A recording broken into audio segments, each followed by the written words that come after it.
Hi friends, good morning. ಎಲ್ಲ ಚೆನ್ನಾಗಿದ್ದೀರಾ? ನಾನು ದೇವ್ರದಿಂದ ಚೆನ್ನಾಗಿದ್ದೀನಿ. ನೀವು ಎಲ್ಲ ಚೆನ್ನಾಗಿದ್ದೀರಾ ಅಂದ್ಕೊಳ್ತೀನಿ.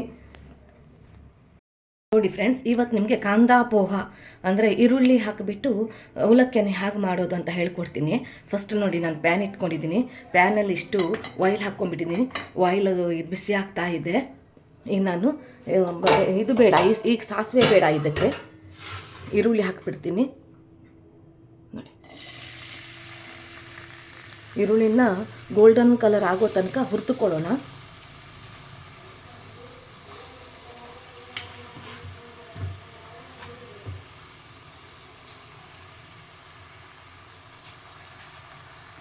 ನೋಡಿ ಫ್ರೆಂಡ್ಸ್, ನಾನು ಈರುಳ್ಳಿನ ಆಯಿಲಲ್ಲಿ ಚೆನ್ನಾಗಿ ಗೋಲ್ಡನ್ ಕಲರ್ ಆಗೋ ತನಕ ಹುರ್ಕೊಳ್ತೀನಿ.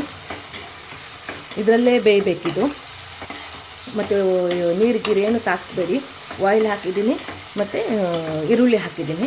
ಈಗ ನಾನು ಇದಕ್ಕೆ ನಮ್ಮ ಮನೆಯವ್ರು ಇದಕ್ಕೆ ಶೇಂಗಾ ಬೀಜ ಹಾಕಲ್ಲ. ಆ್ಯಕ್ಚುಲಿ ಮನೆಯವ್ರಿಗೆ ಶೇಂಗಾ ಬೀಜ ಹಾಕಬೇಕಂತೆ, ಹಾಕಿ ಮಾಡು ಅಂತ ಆರ್ಡ್ರ್ ಬಂದಿದೆ. ಇವತ್ತು ಹೇಳೋದೇ ಕಡಿಮೆ ಪಾಪ. ಮನೆಯವ್ರು ಅಂದಿದ್ದಾರೆ ಶೇಂಗಾ ಬೀಜ ಹಾಕು ಅಂತ. ಏನು ಹೇಳೋದೇ ಅಪರೂಪ ಪಾಪ. ಏನು ಹೇಳಲ್ಲ ಅವರು. ಏನು ನಾನು ಮಾಡ್ತೀನಿ ಅದನ್ನು ಖುಷಿಯಾಗಿ ರುಚಿಯಾಗಿದೆ ಅಂತ ಹೇಳ್ಬಿಟ್ಟು ತಿಂತಾರೆ. ಸೊ ಶೇಂಗಾ ಬೀಜ ಹಾಕ್ತಾಯಿದ್ದೀನಿ. ಇದಕ್ಕೆ ಹಾಕಲ್ಲ ಆ್ಯಕ್ಚುಲಿ. ನಿಮ್ಗೆ ಬೇಕಾದರೆ ಹಾಕಿ, ಟೇಸ್ಟ್ ಬರುತ್ತೆ. ಇಲ್ಲಾಂದರೆ ಸ್ಕಿಪ್ ಮಾಡಿ. ಇನ್ನೊಂದು ಕಡೆ ನೋಡಿ, ಅವಲಕ್ಕಿಯನ್ನು ಈ ಥರ ಗಟ್ಟಿ ಅವಲಕ್ಕಿ, ಪೇಪರ್ ಅವಲಕ್ಕಿ ಅಲ್ಲ ಇದು, ಗಟ್ಟಿ ಅವಲಕ್ಕಿಯನ್ನು ನೆನೆಸ್ಲಿಕ್ಕೆ ಇಟ್ಟಿದ್ದೀನಿ ನಾನು. ನೋಡಿ, ಒಂದು 5-10 ನಿಮಿಷ ನೋಡಿದ ತಕ್ಷಣ ಗೊತ್ತಾಗುತ್ತೆ. ನೋಡಿ, ಮೆದು ಆದರೆ ಸಾಕು. ಒಂದು ಸಲ ಚೆನ್ನಾಗಿ 1-2 ಟೈಮ್ಸ್ ನೀರು ಹಾಕಿ ಚೆನ್ನಾಗಿ ತೊಳ್ಕೊಳ್ಳಿ ಅವಲಕ್ಕಿಯನ್ನು. ಆಮೇಲೆ ನೆನೆಸ್ಲಿಕ್ಕೆ ಹಾಕಿ. ನೋಡಿ ಫ್ರೆಂಡ್ಸ್, ಈ ಕರಿಬೇವು ಹಾಕಬೇಕು. ಆಮೇಲೆ ಒಂದು 4 ಹಸಿಮೆಣಸಿನ್ಕಾಯಿ ಹಾಕಿದ್ದೀನಿ. ಉದ್ದಕ್ಕೆ ಕಟ್ ಮಾಡಿಬಿಟ್ಟು ಹಾಕಿ ಖಾರಕ್ಕೆ. ಈಗ ನೋಡಿ, ಇದು ಈರುಳ್ಳಿ ಚೆನ್ನಾಗಿ ಫ್ರೈ ಆಗಿದೆ ಆಯಿಲಲ್ಲಿ. ಈಗ ಅವಲಕ್ಕಿ ಹಾಕ್ತೀನಿ, ಉಪ್ಪು ಹಾಕ್ತೀನಿ, ಕಾಯಿ ತುರಿ ಹಾಕ್ತೀನಿ. ಆಮೇಲೆ ಮೇಲಿಂದ ಗಾರ್ನಿಷ್ ಮಾಡಲಿಕ್ಕೆ ಕೊತ್ತಂಬರಿ ಸೊಪ್ಪು ಹಾಕ್ತೀನಿ. ನೋಡಿ ಫ್ರೆಂಡ್ಸ್, ಇದನ್ನು ನಾನು ಅವಲಕ್ಕಿ ನೆನೆಸಿಟ್ಟಿದ್ದೀನಲ್ಲ, ಅಂದರೆ ನೀರಲ್ಲಿ ಹಾಕಿಟ್ಟಿದ್ನಲ್ಲ, ಈಗ ಇದಿಷ್ಟು ಸಾಕು. ಈಗ ಇದು ಗಟ್ಟಿಯಾಗಿ ಈ ಥರ ಹಿಂಡಿಬಿಟ್ಟು ಅವಲಕ್ಕಿನ, ನೀರಿರಬಾರ್ದು, ಈ ಥರ ಎಲ್ಲ ಹಿಂಡಿ. ನೋಡಿ, ಈ ಥರ ಆಗಬೇಕು. ಉದ್ರ ಆಗತ್ತೆ ಆಮೇಲೆ. ನೋಡಿ ಫ್ರೆಂಡ್ಸ್, ಈಗ ಅವಲಕ್ಕಿನ ಇದ್ರ ಒಳಗಡೆ ಹಾಕ್ಕೊಂಡೆ. ನೋಡಿ, ಈ ಥರ ಹಾಕ್ಕೊಂಡಿದ್ದೀನಿ. ಕಾಯಿ ತುರಿನೂ ಹಾಕ್ಕೊಳ್ಳೋಣ.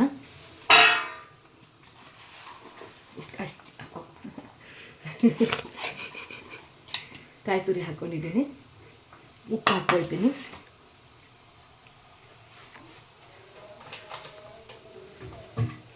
ಉಪ್ಪು ರುಚಿಗೆ ತಕ್ಕಷ್ಟು ಹಾಕ್ಕೊಳ್ಳೋಣ. ನೋಡಿ ಫ್ರೆಂಡ್ಸ್, ಈಗ ಕೊತ್ತಂಬರಿ ಸೊಪ್ಪು ಹಾಕ್ತೀನಿ. ಕೊತ್ತಂಬರಿ ಸೊಪ್ಪೆಲ್ಲ ತೊಳೆದ್ಬಿಟ್ಟು ಹಾಕಿ, ಕರಿಬೇವು ಸ್ವಲ್ಪ ತೊಳೆದ್ಬಿಟ್ಟು ಹಾಕಬೇಡಿ. ಏನಾದರೂ ಗಿಡದ ಮೇಲೆ ಹುಳ ಕೂತ್ಕೊಂಡ್ರೆ ಕಷ್ಟ. ಸೊ ಈ ಥರ ತೊಳೆದ್ಬಿಟ್ಟು ಹಾಕಿ. ಈಗ ನೋಡಿ, ಎಲ್ಲನೂ ಮಿಕ್ಸ್ ಮಾಡ್ಕೊಂಡ್ಬಿಡ್ತೀನಿ. ಆಯಿಲ್ ಹಾಕ್ಕೊಂಡಿದ್ದೀನಿ. ಆಯಿಲಲ್ಲಿ ಈರುಳ್ಳಿ ಹಾಕ್ಬಿಟ್ಟು ಚೆನ್ನಾಗಿ ನಾನು ಫ್ರೈ ಮಾಡ್ಕೊಂಡಿದ್ದೀನಿ. ಆಮೇಲೆ ಇವತ್ತು ಸ್ವಲ್ಪ ನಮ್ಮ ಮನೆಯವ್ರು ಹೇಳಿದ್ರಲ್ವ, ಇದು ಶೇಂಗಾ ಬೀಜ ಹಾಕು ಅಂತ. ಸೊ ಶೇಂಗಾ ಬೀಜ ಹಾಕಲ್ಲ, ನಿಮಗೆ ಬೇಕಾದರೆ ಹಾಕಿ, ಏನಾದರೂ ಸ್ಕಿಪ್ ಮಾಡಿ. ಓಕೆನಾ? ಅದಾದ ನಂತರ ಶೇಂಗಾ ಬೀಜ ಹಾಕಿದ್ದೀನಿ, ಕರಿಬೇವು ಹಾಕಿದ್ದೀನಿ.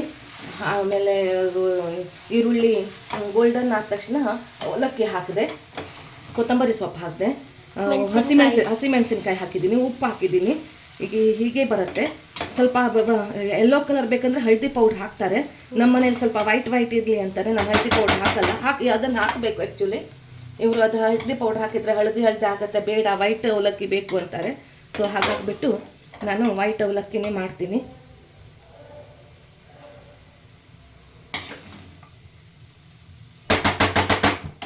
ನೋಡಿ, ಈ ರೀತಿ ಆಗುತ್ತೆ.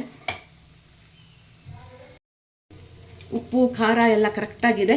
ಈಗ ಇದ್ರ ಮೇಲೆ ಇದಕ್ಕೊಂದು ಟ್ವಿಸ್ಟ್ ಏನಂದರೆ, ಇದಕ್ಕೊಂದು ಸ್ವಲ್ಪ ಚಿಟಕೆ ಸಕ್ಕರೆ ಹಾಕಬೇಕು. ಒಂಥರ ಸ್ವೀಟು ಖಾರ ಚೆನ್ನಾಗಿರುತ್ತೆ. ಸ್ವಲ್ಪ ಜಾಸ್ತಿ ಇಲ್ಲ, ಸ್ವೀಟ್ ಆಗಲ್ಲ ಅದು.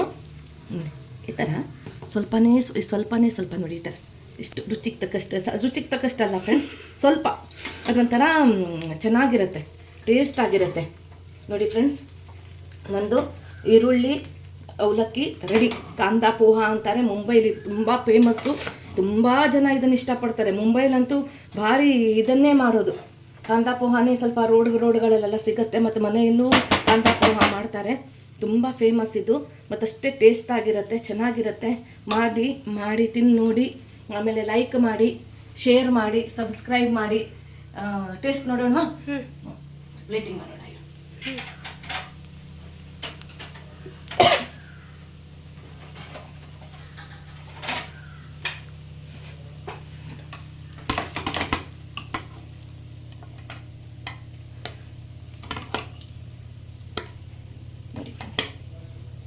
ಇವತ್ತು ನಿಮ್ಮ ಪಪ್ಪನ ಹತ್ರ ಟೇಸ್ಟ್ ಮಾಡಿಸೋಣ ರೀ. ತಿನ್ರಿ, ಹೇಗಾಗಿದೆ? ಚೆನ್ನಾಗಿದೆಯಾ? ಚೆನ್ನಾಗಿದೆಯಾ?